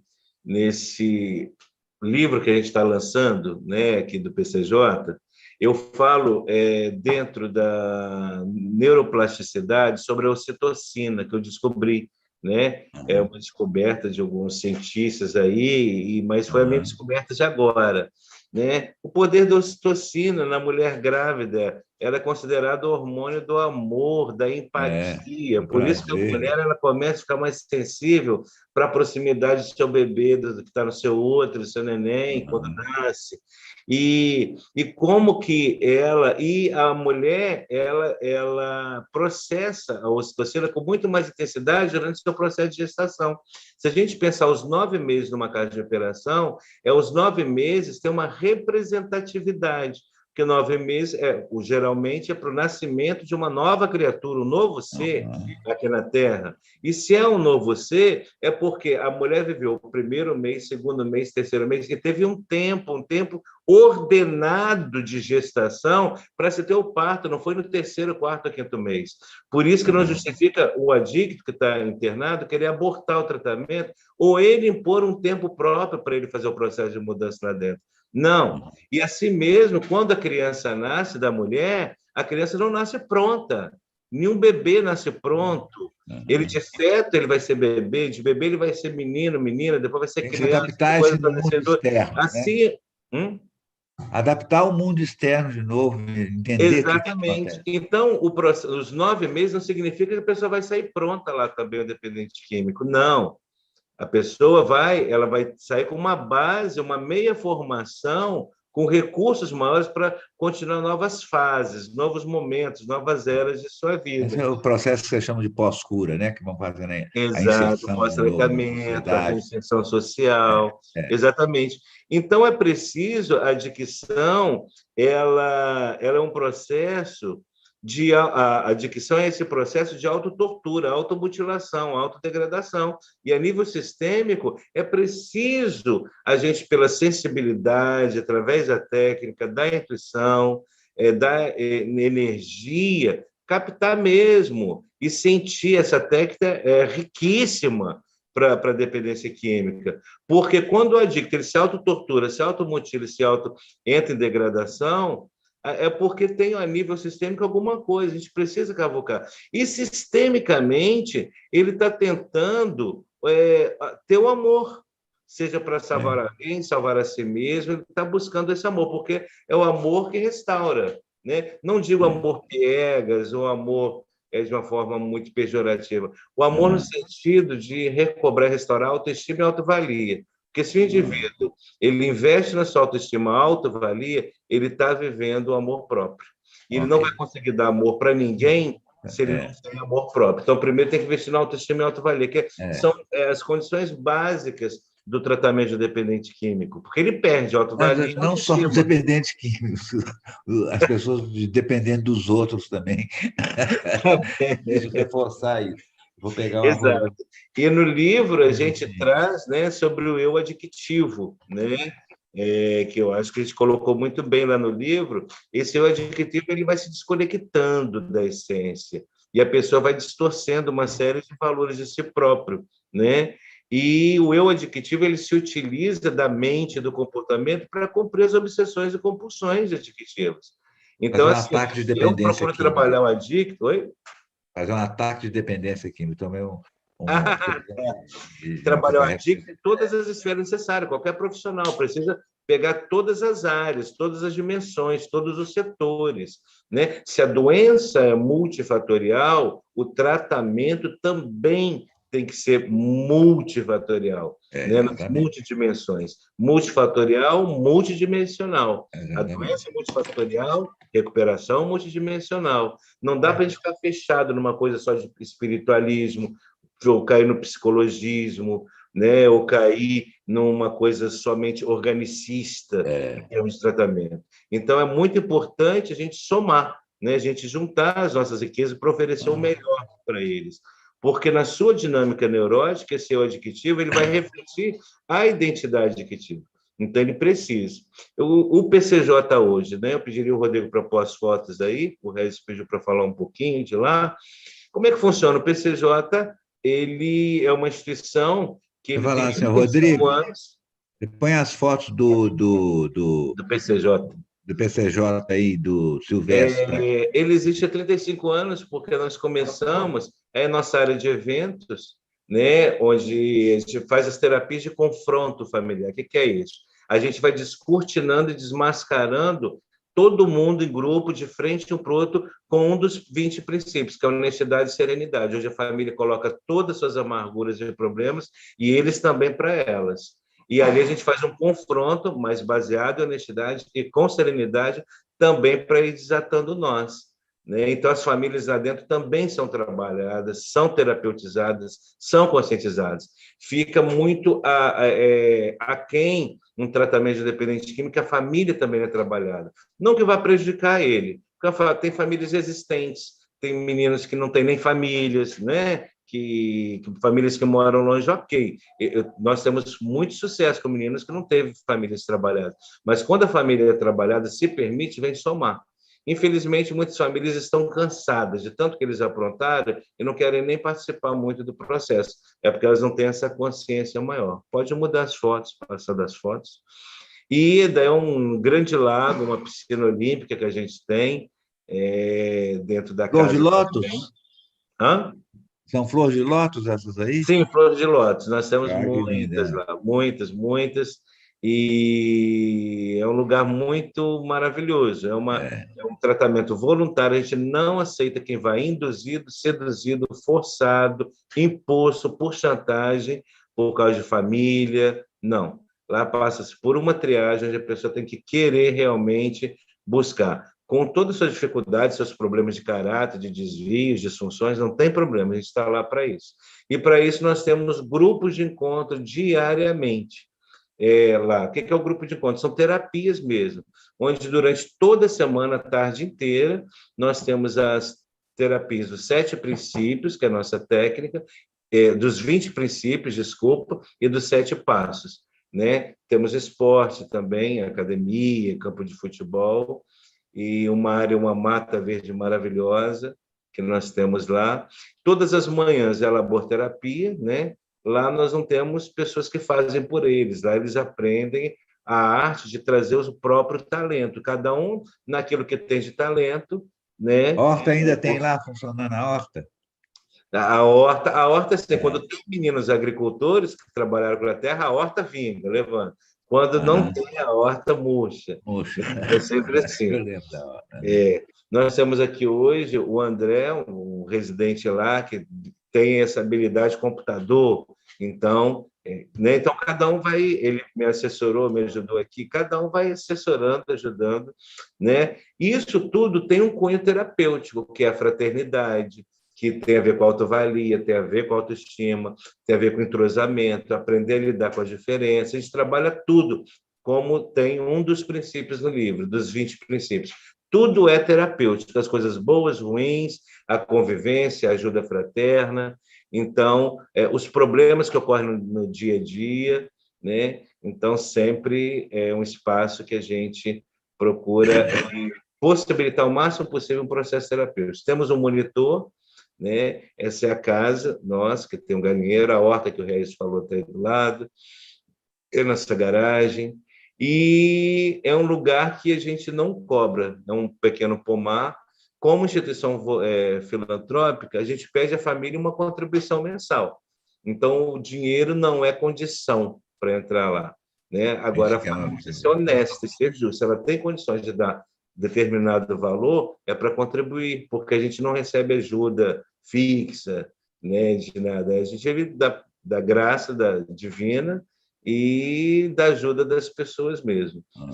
E cada vez com mais sucesso, no sentido de manter. Né? Durante a pandemia, nós tivemos, graças a Deus, foi muito legal, porque a gente soube se poupar, né? Os meninos lá tiveram uma boa consciência.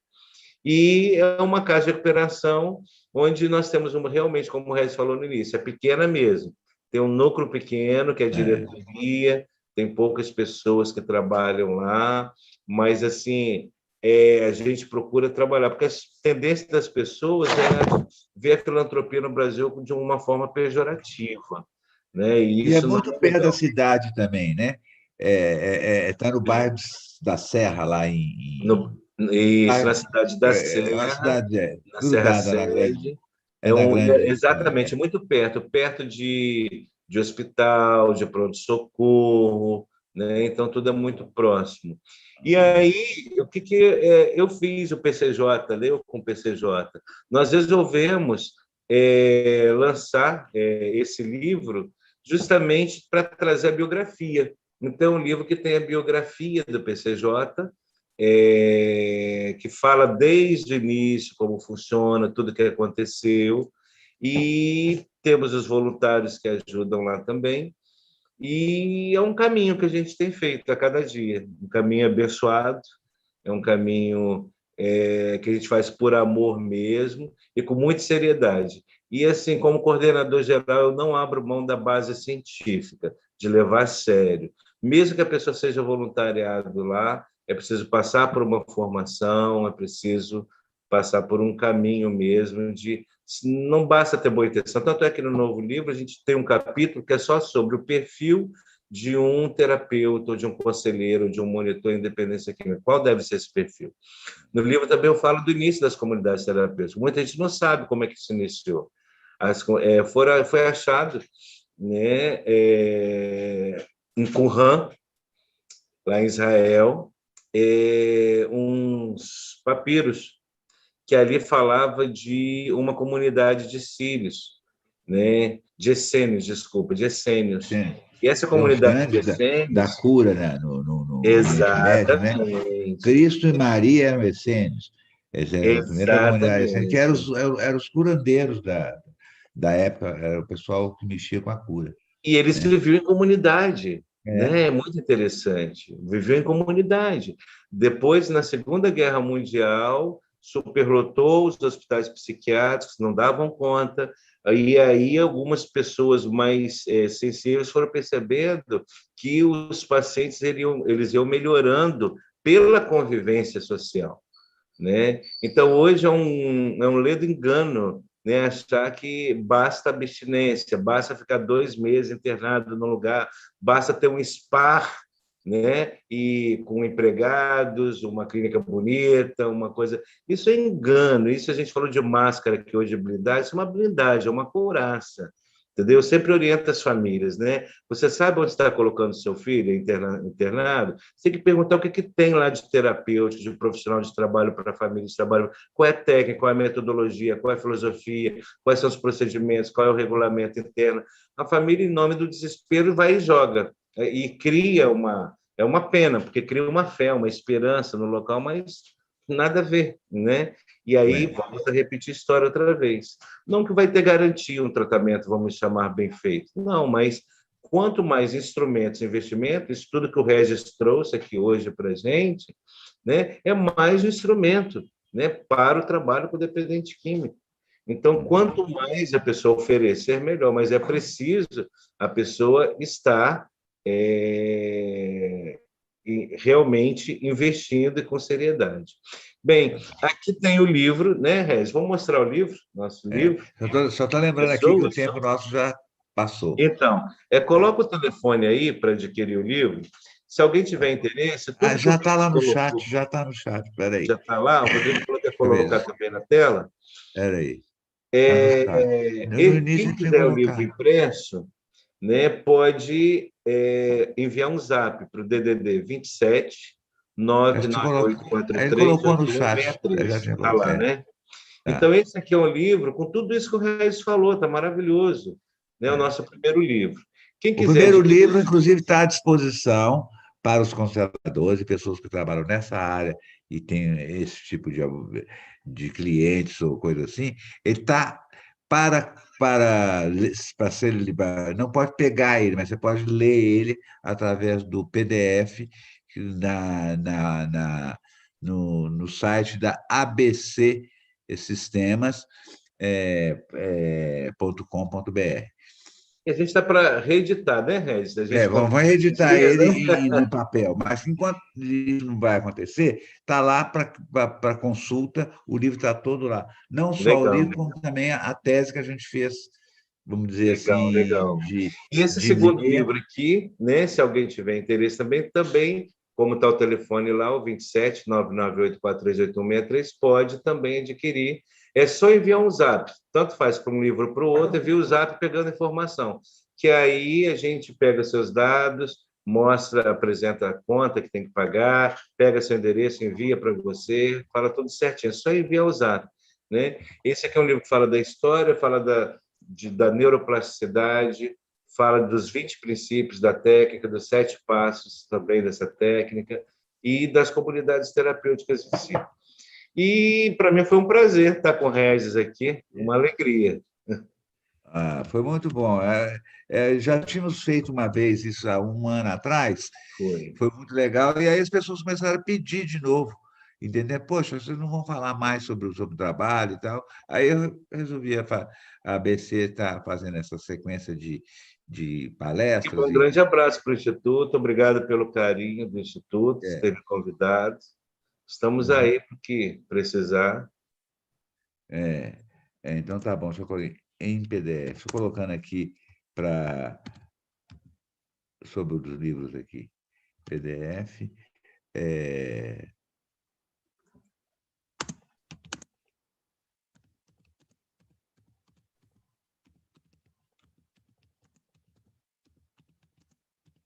Estudo de caso. Também, se alguém depois quiser saber mais, né, sobre recuperação, eu tenho um canal no YouTube chamado Silvestre Falcão. Aí você pode entrar, se inscrever, compartilhar com seus conhecidos.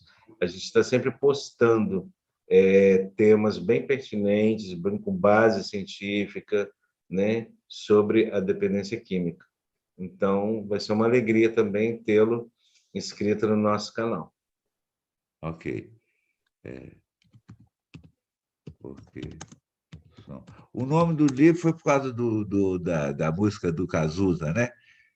Foi. Você me Na hora do perguntaram. título, né, Regis? A gente ficou pensando.